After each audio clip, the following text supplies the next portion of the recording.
கிறிஸ்துவின் நாமத்தில் உங்களுக்கு என் அன்பின் வாழ்த்துக்கள். எப்படி இருக்கீங்க? நல்லா இருக்கீங்களா? ஆண்டவருக்குள்ள மன மகிழ்ச்சியா இருக்கிறீங்களா? ஆசீர்வாதமா இருக்கீங்களா? ஆண்டவர் நம்மளை ஆசீர்வதிக்கிறவர். உங்களுடைய வாழ்க்கையில் ஆசீர்வதிச்சிருக்கிறார்ல. கல்வி அது ஒரு ஆசீர்வாதம். நல்ல ஒரு ஆரோக்கியம் அது ஒரு ஆசீர்வாதம். ஒரு சொந்தமா வீடு அது ஒரு ஆசீர்வாதம். தேவையான அளவுக்கு ஒரு வாகனம், பைக்கோ காரோ சைக்கிளோ அது ஒரு ஆசீர்வாதம். பிள்ளைகள் அது ஒரு பெரிய ஆசீர்வாதம். பிள்ளைகளுக்கு ஒரு நல்ல வாழ்க்கை அமைஞ்சிருக்கு அது ஒரு ஆசீர்வாதம். பல ஆசீர்வாதம் மனிதனுக்கு தேவை வாழ்நாள்ல.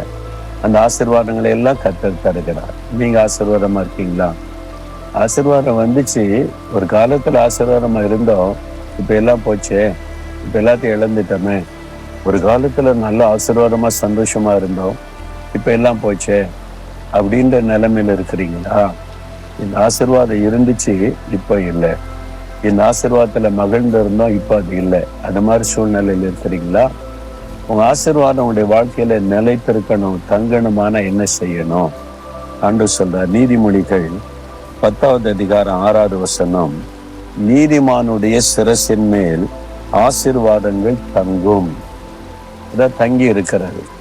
வந்துட்டு போறது ஒண்ணு இருக்கு, வந்துட்டு போயிடும். இந்த பறவைகள் சரணாலயன்னு இருக்கும் தெரியுமா? அந்த சீசனுக்கு பறவைகள் வரும், எல்லாம் வந்துட்டும்பாங்க.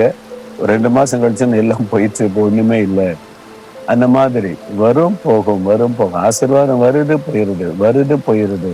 அப்படி கஷ்டப்படுறீங்களா? நிறைய ஆசீர்வாதம் இருக்க மாட்டேங்குது. அந்த ஆண்டவர் சொல்றாரு, உங்க தலையில ஆசீர்வாதம் தங்கும், நிலைத்திருக்கும் அப்படின்னு ஆண்டவர் சொல்றாரு. அப்போ சந்ததி ஆசீர்வதிப்பன்றார். அப்ப ஆசீர்வாதம் ஏன் தங்க மாட்டேங்குது? தங்கறதுக்கு என்ன செய்யணும்? ஆண்டவரே சொல்றாரு, நீதிமானுடைய சிரசின் மேல் ஆசீர்வாதம் தங்கும். அப்ப நீங்க நீதிமானா இருக்கணும். இருந்தீங்கன்னா ஆசீர்வாதம் நிலையா தங்கி இருக்கும்.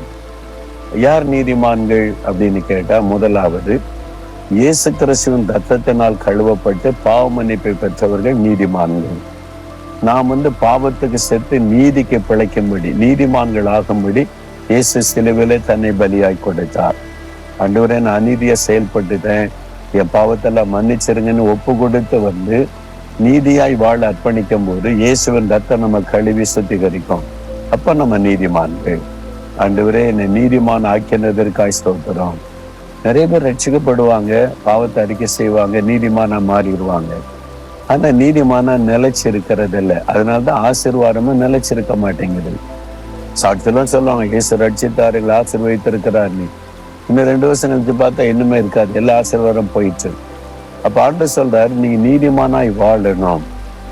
ஆண்டவருடைய ரத்தம் உங்களை நீதிமானா மாற்றுது. அதன் பிறகு நீங்க செய்யற ஒவ்வொரு காரியமும் நீதியா இருக்கணும். உங்க அநீதியா செயல்பட்டு ஜெபம் பண்ணி கொண்டு இருக்க கூடாது. உங்களுடைய செயல்கள் நீதி உள்ளதா இருக்கணும். அது வேற வசனத்தின்படி இருக்கணும். அதான் நீதி. வசனத்தின்படி உங்களுடைய வாழ்க்கை இருக்கணும். நீங்க பிசினஸ் செய்தா கூட அநீதியான பிசினஸ் பண்ணக்கூடாது, அநியாய லாபம் வைக்க கூடாது. அதுல உங்களுடைய பிசினஸ்ல உண்மை இல்லாம இருக்கக்கூடாது. வசனத்தின்படி நேர்மையா நீதியா இருந்தா அந்த ஆசீர்வாதம் தங்கும். அது தேவ சித்தத்தின்படி நீங்க எல்லாவற்றையும் செய்யணும் ஆண்டவர் எதிர்பார்க்கிறார். உங்க விருப்பப்படி, உங்க இஷ்டப்படி நீங்களே பிளான் பண்ணி செஞ்சீங்கன்னா ஆண்டவர் ஒதுங்கின்னு இருப்பார். அதனால்தான் நிறைய பேர் இழந்து போக காரணம். அப்ப நீங்க ஒவ்வொன்றுக்கும் ஆண்டவருக்கு ஆலோசனை கேட்கணும், கர்த்தர் சொல்லுகிறபடி செய்யணும், அவருக்கு சித்தமானபடி செய்யணும். எல்லாரும் பிசினஸ் நேக், பிசினஸினுடைய திறமை அப்படின்னு கலப்படம் பண்றது, கள்ளத்தனம் பண்றது, ஏமாத்துறது, அது மாதிரி நீதியா இருக்கணும். நீதி உங்களுடைய லைஃப்ல நீதி வெளிப்படணும். வேலையில நீதி, நேர்மையா வேலை செய்யணும். லஞ்சம் வாங்குறவங்களா இருக்கக்கூடாது. பணத்துக்காக நீதியை புரட்டுறவங்களா இருக்கக்கூடாது. காசுக்காக கள்ளனை நல்லவனும் நல்லவனை கள்ளனும் ஆக்கக்கூடாது. அப்ப நீங்க வேலை செய்யற இடத்துல அதிகாரியா இருக்கிறீங்கன்னா அதுல உண்மையா இருக்கணும், நீதியா செயல்படணும். உங்களுக்கு சம்பளம் கொடுக்கிற நிர்வாகத்துக்கு நீதியோடு நீங்க செயல்படணும், உண்மையா இருக்கணும்.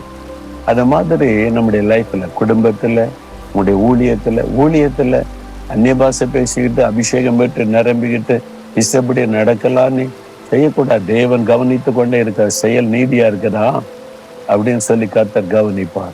அப்போ நம்ம நீதிமானாய் வாழணும். இயேசுவின் ரத்தத்தினால நீதிமானாக்கப்பட்டு ஆண்டவுடைய உதவியோட இந்த காலத்துல அப்படிலாம் வாழ முடியாதுங்க. அதெல்லாம் அந்த காலம். இப்ப காசு எல்லாம் ஒண்ணும் பண்ண முடியாது, எல்லாம் அநீதி இப்படிதானே நடக்குது. நம்ம சுத்தில எல்லாரும் அநீதியா நடக்கட்டும், நீங்க நீதிமானா நடக்கணும். அதுக்கு தான் நீங்க அழைக்கப்பட்டிருக்கிறீங்க. அப்படிதான் நீங்க நடக்கணும். அதான் நான் சொல்ல அடிக்கடி ஊழியத்துல சில காரியங்கள் வரும்போது, அதாவது அவங்க யூதாசை போல நடந்து கொள்ளட்டும், பரவாயில்ல. நான் இயேசு போல வாழ விரும்புகிறேன், அவ்வளவுதான். சிம்பிள். இயேசு போல நான் வாழணும். இயேசு நடந்தபடி மற்றவங்க எப்படி வேணாலும் யூதாசா நடக்கட்டும், என்ன வேணாலும் செய்யட்டும், அதை பத்தி கவலை இல்லை. மற்றவங்க நான் இயேசு போல வாழணும், இதுல உறுதியா இருங்க. இயேசு போல நீதி, நேர்மை, ஒழுக்கம் அந்த மாதிரி நான் வாழணும் அப்படின்னு அர்ப்பணித்துக் கொள்ளுங்க. அப்ப நீதியா இருந்தாதான் ஆசீர்வாதம் தங்கும், இல்லைன்னா ஆசீர்வாதம் போயிடும். அப்புறம் எல்லாத்தையும் இழந்து கடன் பிரச்சனைக்குள் ஆகிருவீங்க. அதனாலதான் ஒரு காலத்துல வாழ்ந்திருந்த எத்தனை கிறிஸ்தவர்கள் அவங்க ஜெபிக்கலையா? ஜெபிச்சாங்க, பைபிள் வாசித்தாங்க, காணிக்கை கொடுத்தாங்க, சர்ச்செல்லாம் கட்டி கொடுத்தாங்க. இன்னைக்கு எல்லாத்தையும் இழந்துட்டாங்களே. ஏன்? இடையில எங்கோ நீதி தவறிட்டாங்க. அதை கவனிக்கணும், அதை சரிப்படுத்தணும். அப்ப ஆண்டவர் விரும்புகிறதை விட்டு மாம்சத்துல வழி விலகிட்டாங்க, சொந்தமா காரியத்தை செஞ்சுட்டாங்க. அந்த அநீதி தான் எல்லாத்தையும் இழக்க பண்ணி விட்டது. அப்ப ஆசீர்வாதம் தங்கணுமானா நீதிமானா இருக்கணும். இன்னைக்கு ஒப்பு கொடுக்குறீங்களா? எங்க தப்புன்னு தெரிஞ்சிட்டுல ஒப்பு கொடுங்க. ஆண்டவரே, உம்முடைய ரத்தத்தினால என்னை கழுவி நீதிமானாக்கும். நான் நீதியாய் வாழ்வதற்கு என்னை அர்ப்பணிக்கிறேன். நீதிமானுடைய சிரசின் மேல் ஆசீர்வாதம் தங்கும்னு சொன்னீங்க. நான் அப்படிப்பட்ட ஒரு வாழ்க்கை வாழ என்னை ஒப்பு கொடுக்கிறேன். என் மீது உம்முடைய ஆசீர்வாதம் தங்கும், நிலைத்திருக்கும். யாரும் அதை எடுக்க முடியாது. நான் அதை இழக்க மாட்டேன் என்பதை விசுவாசிக்கிறேன். நீதியாய் வாழவும் நடக்கவும் என்னை அர்ப்பணித்துக் கொள்கிறேன். இயேசுவின் நாமத்தில் ஆமென், ஆமென்.